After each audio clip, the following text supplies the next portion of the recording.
Okay, so you're just looking at me the whole time? All right, I'm going to hold the microphone. Can I have you say your first and last name and spell it out? Chris Hamlet, CHRISHAMLET. Well, I got in politics a few years back, and I just ran for the Mesa School Board, so I understood that these elections were corrupt years ago.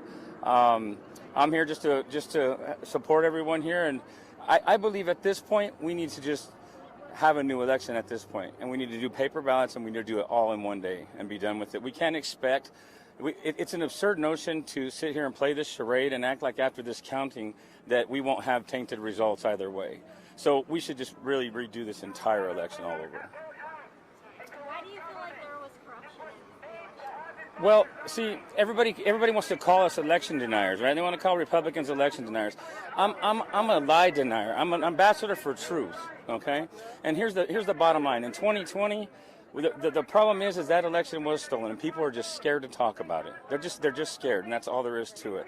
You can get all the counties that Biden won, which is about 477 counties, 447 or 77, something like that, and you can get 100% voter turnout and count all the other counties where his votes were at, and you still couldn't add to 81 million votes. The math is impossible.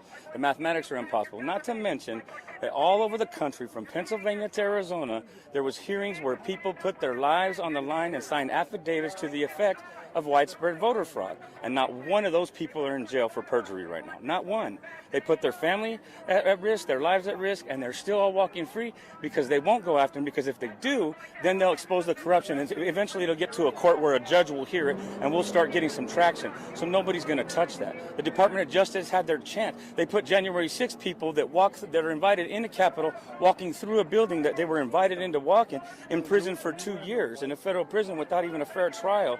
Yet they won't go after these people that are saying there's a widespread voter fraud that put their lives on. Of course they won't. It'll expose them.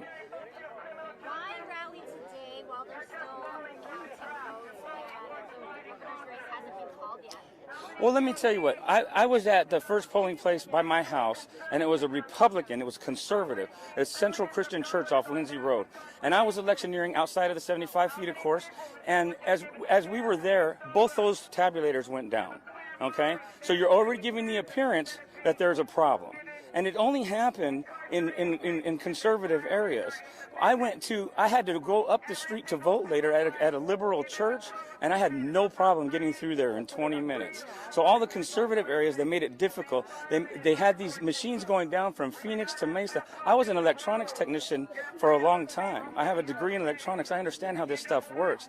This is not something that they just all came out of quality control and went to the field without being checked. These are not reading them properly for a reason, so they'll go into adjudication, and it gives the appearance of fraud, period. You can't undo that. You can't unring that bell. It looks like fraud. It smells like fraud, just like the 2020 election. We just got to stop being weak, and grown men and women in God's army need to stand up and take this country back and say, we've had enough. You cannot steal these elections anymore.